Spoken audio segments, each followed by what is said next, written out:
शहरयार भाई, थोड़ा सा अगर, वैसे आप मुझ पर जितना चाहे बरसाले, सीना हाजिर है मेरा, लेकिन अगर थोड़ा ठंडे दिल से मेरे सवालात का भी रिस्पॉन्ड कर दें, जो सवाल है उसके मेरिट के ऊपर। सर बात ये है कि ये क्या जो लॉन्ग मार्च आप करने जा रहे हैं, आप पॉपुलर तरीन लोग हैं, आपकी चारों जगहों में हुकूमत है, पंजाब जिसका होता है, पाकिस्तान उसका होता है, वहाँ आपकी हुकूमत, केपी आपका, जीबी आपका, कश्मीर आपका, तो आपको पावर की फ्रस्ट्रेशन तो नहीं है? आपने जो लोगों के लिए काम भी करने हैं डेवलपमेंट के, जो लोगों को उठाना है, जो पॉलिसियाँ विजन इमरान खान की है, वो पूरे पाकिस्तान में मासवाए इस्लामाबाद और सिंध की आप कर सकते हैं इंप्लीमेंट। तो ऐसी कोई इमरजेंसी तो है नहीं फॉरी इलेक्शन की, जबकि सैलाब भी आया हुआ है।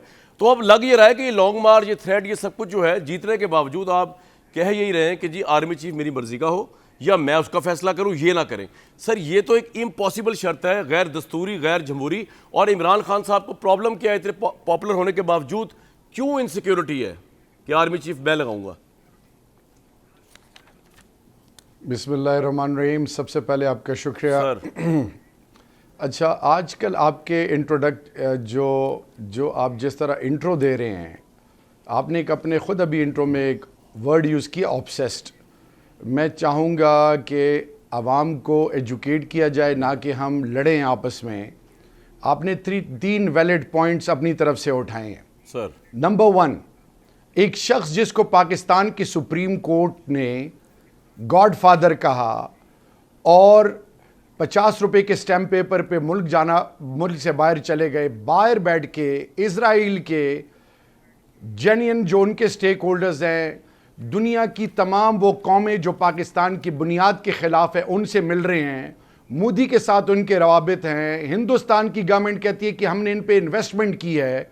वो वहाँ बैठ के पाकिस्तान के हवाले से NRO, जो भी अभी जो कुछ हुआ, NRO जो इस वक्त मौजूदा दिया गया, केसेस ख़त्म हुए, जिस तरीके से तमाम चीज़ें यहाँ का प्राइम मिनिस्टर अपने वज़रा के साथ वहाँ जाके उनको ब्रीफ करता है। उनकी बेटी जो कि अब एक्विटल तो हो गया NRO के बाद, उनकी बेटी कैबिनेट मीटिंग में बैठ रही है, तमाम फैसले उनके सोच और उनके मशावरत से हो रहे हैं। और फिर मेरा लीडर क्या कहता है, जो पाकिस्तान की 75 साल तारीख में इलेक्टोरल हिस्ट्री क्रिएट हुई, 6 सीटें, जिस तरीके से अल्लाह के फजल से पूरी पाकिस्तानी कौम ने मौजूदा इम्पोर्टेड रिजीम को रिजेक्ट किया। अब मुझे बताएं कि इस हुकूमत के करता दरता ने क्या किया? ये उनके इशारों पे चल रहे हैं। मेरा लीडर कहता है कि जरदारी साहब और नवाज शरीफ को कोई हक नहीं हासिल कि वो नए आर्मी चीफ के हवाले से बात करें। जो एक्सटेंशन दी थी, किन हालात में दी थी, वो आपको, सलीम साहब को, पूरी पाकिस्तानी कौम को पता है। अगली चीज, चीफ इलेक्शन कमिश्नर, मुझे बताएं डस्का के बाय इलेक्शन में कितने हलकों के बारे में बात की गई थी? पूरा इलेक्शन। सर मैं आपसे 2 सवाल पूछूंगा, आपने बड़ी सिरे से शुरू करा। सर मैं आपसे 2 सवाल पूछूंगा। देखिए, मुझे आप बोलते रहे, आप बोलते रहे, 3 मिनट बोले, मैं अब मुझे आप इंटरप्ट करके, अच्छा बोले, बात कर रहा हूं मैं और कहीं नहीं जा रहा। मैं डस्का से आपको वापस लाना चाह रहा हूं मौजूदा हालात पे।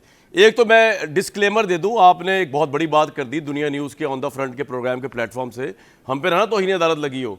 आपने कहा है कि मरियम नवाज साहिबा जो है उनको एक्विटल हुआ है आफ्टर NRO। आपने इस्लामाबाद हाई कोर्ट के मौजूद जजेस पे इल्ज़ाम लगाया है कि उन्होंने या रिश्वत ली है खुदा ना खास्ता, या वो ब्राइब्ड हुए हैं नवाज शरीफ और नून लीग से, या वो किसी इन्फ्लुएंस में। एक मिनट सर, एक मिनट, आपका लफ्ज है, मैं उसको डिसोन करता हूं। आपका लफ्ज है। आपने अभी एक मिनट, सर एक मिनट मेरी बात तो सुनिए, आपसे बात कर रहा हूं होती है, फिर अल्फाज को तोड़ मरोड़ के मैंने लिखा हुआ है, जवाब दूंगा आगे। We want move an inch. Sir मैं आपको रिवाइंड करके सुनाया, तो सुन ले। आपने कहा मरियम नवाज का एक्विटल हुआ after NRO। We want move an inch. हाँ, तो मैं तो नहीं कह रहा, आप इसे जवाब दें। आपने किसी का अलाकार बनना है, अगर आपने किसी का अलाकार बनना है, देखिए मेरी बात सुने, शायद let me complete. This is absolutely, ये बिल्कुल आपके जर्नलिस्टिक और उनके तमाम कोर वैल्यूज के खिलाफ है जो अभी आप कर रहे हैं। मैं तो कुछ कह नहीं। मैंने क्या कहा है कि मरियम को एक्विटल जो मिला, NRO जो हुआ और नवाज शरीफ का जो उसमें रोल है, मैंने तो हाई कोर्ट की बात ही नहीं की। नहीं, एक मिनट से हाई कोर्ट एक मिनट अफरीजा 1 by 1 सर आप देखें, तसल्ली रखिए ना। मैं आपसे, एक्विटल कहां से मिला है? क्या एक्विटल उनको पिंडी से मिला है? क्या एक्विटल उनको इस्लामाबाद से मिला है? क्या एक्विटल उनको रावण से मिला है? क्या एक्विटल उनको लाड़काना? एक्विटल, आप लॉयर हैं, एक्विटल स्टैंड्स फॉर बरियत is only from the court. और इट हैपेंस, यार एक मिनट यार, आप रौला ना डालें ना आफरीदी भाई, आप मेरे साथ ही हैं। इक्विटल उनका बरियत हुई है इस्लामाबाद हाई कोर्ट से। क्या आपको इसका एहसास है? आपने कहा इक्विटल आफ्टर एनआरओ, आपने इस्लामाबाद हाई कोर्ट की सैंक्टिटी पे सवाल उठाया। तो मैं ये कह रहा हूं कोई एविडेंस है, हम चलाएं, हम भी आप मिलकर कहें कि इस्लामाबाद हाई कोर्ट ने एनआरओ दिया है। जी अफरीदी साहब बोले वन बाय वन होगा। ये आपकी सोच है। सुप्रीम कोर्ट ने जो डिसीजन दिया था नवाज शरीफ के हवाले से, मरियम नवाज के हवाले से, मैंने उस रेफरेंस से बात की है। आपकी जो मर्जी है, जिधर जिसको जोड़ना है जोड़ दें। फितने का दौर है, झूठ सच और सच झूठ बन गया है। आपने जो अल्फाज मेरे मुंह में डालने अपनी तरह जो point of view, it is very simple. मेरी बात सुनिए, आपने अगर आपने कोर्ट को नहीं कहा तो फिर आप जरा मुनासिब इसके बारे में डिटेल से क्लैरिफाइड तरीके से बात किया करें। आप जब ये कहते हैं ना कि ये जो इक्विटल हुआ आफ्टर एनआरओ, मैंने लिखा हुआ है ना, आपने इस्लामाबाद हाई कोर्ट का नाम नहीं लिया, बट यू सेड इक्विटल। मैं ये कहूं कि जी इमरान खान का जो केस थे वो जो हुए तौहीन अदालत केस से, मेरी बात सुनिए ना सर, अगर मैं ये कहूं कि इमरान खान तौहीन अदालत केस पे जो जज साहिबा केस था, उनका जो एक्विटल हुआ है वो एनआरओ के तहत हुआ है। अब मैंने इस्लामाबाद हाई कोर्ट का नाम नहीं लिया इसके अंदर, इस्लामाबाद हाई कोर्ट ना मैंने जस्टिस अतर बिरुल्लाह साहब का नाम लिया, रिस्पेक्टेड जज का। लेकिन मैं कह रहा हूं लोगों को, मैं ये कह रहा हूं कि इमरान खान जो उनकी माफी हुई है तौहीन अदालत के केस में, वो एनआरओ है। तो एनआरओ का मतलब ये या खुदा ना खासा जजेस बिके हुए, या उनको किसी ने डंडा या इशारा दिया है, या उनको ऊपर डंडा खड़ा कर दिया कि जनाब ये करें जो हेडमास्टर करता है। आपने ये कहा है, तो मैं ये कह रहा था क्लैरिफाई करें, do you have the evidence that the Maryam Nawaz will be acquitted from the court after NRO? जी अफरीदी साहब। और आईन के पाबंद हूं मैं, कानून और आईन के पाबंद हूं मैं। एक पाकिस्तानी होने के नाते मैं पाकिस्तान के तमाम आईन और कानून का ना सिर्फ पाबंद हूं, मैं कभी भी कोई ऐसी चीज का ऐसा नहीं बन सकता। ठीक है, always remember.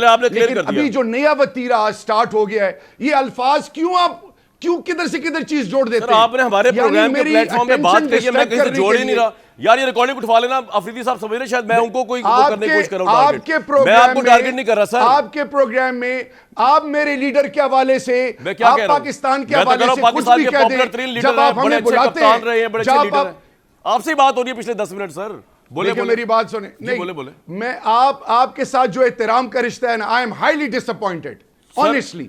This is very unethical and अनएस्ड। मैंने क्या अनएथिकल बात की है सर? ये पता नहीं आप क्या करना चाह रहे हैं, किसकी भाई आप तो जी ताबेदारी कर रहे हैं। आप एक खुददार पाकिस्तानी हैं, मैं आपकी इज्जत करता था। एक खुददार पाकिस्तानी कर रहा हूं। एक मिनट, आपने गुलामी का लफ्ज यूज किया है, मैं किसी की गुलामी कर रहा हूं, आपने ये कहा है मुझे। मैं आई कुडंट हियर यू, मैं जवाब तो दे दूंगा आपको मैं उसका। मैं कह रहा हूं आप एक क्रेडिबल आदमी हैं। मैंने ये कहा है कि अब किसकी गुलामी कर रहे हैं? बिल्कुल सर एक मिनट, मैं बताता हूं मैं किसकी गुलामी कर रहा हूं। अब रुक जाए मेरी बात सुने। मैं आपको जवाब में ये कह सकता था कि 3.5 साल आप इस्टेब्लिशमेंट की गुलामी करते रहे। ये ना सिर्फ इमरान खान ने एतराफ किया, बल्कि परवेज इलाही ने कहा कि नेपिस चेंज होते नहीं इस्टेब्लिशमेंट की। मैंने तो आपको ये बात नहीं की, आपने मुझे किस तरह गुलाम बना दिया। आप गुलामी करते रहे, आपके लीडर जो है 3.5 साल गुलामी करते रहे इस्टेब्लिशमेंट की। वोट दिया तहरीक इंसाफ को, और इमरान खान ने कहा वोट इस्टेब्लिशमेंट का था।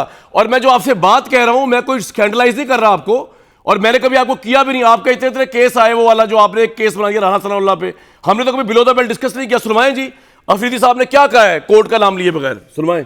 अपने वुज़रा के साथ वहां जाके उनको ब्रीफ करता है। उनकी बेटी जो कि अब इक्विटल तो हो गया एनआरओ के बाद, उनकी बेटी कैबिनेट मीटिंग में बैठ रही है, तमाम फैसले उनके सोच और उनके मशावरत से हो रहे हैं। इक्विटल तो हो गया एनआरओ के बाद। तो मैंने सिर्फ इतना आपसे कहा कि सर आपके पास अगर कोई एविडेंस है एनआरओ का, आप दे दें, अदरवाइज तो ये लगेगा कि दुनिया ने उसकी पॉलिसी है कोर्ट्स को स्कैंडलाइज करने की। अब बोले अफरीदी साहब मैं आगे चला जाऊं आपकी इजाजत से, सारा प्रोग्राम आपके साथ हो गया जी, फरमाएं दे जी।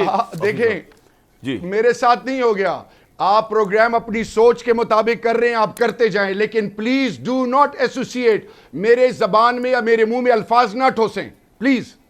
मैं तो कुछ नहीं ठोस रहा। अब अगर आपकी इजाजत हो तो मैं आगे चला जाता हूं। अच्छी बात है, आपसे इस पर डिबेट हो गई, हम सुरुखरू हो गए, हमें कोई नोटिस नहीं आएगा कोर्ट की तरफ से, इतनी सी बात है। आप इसको पता नहीं किस तरफ ले गए।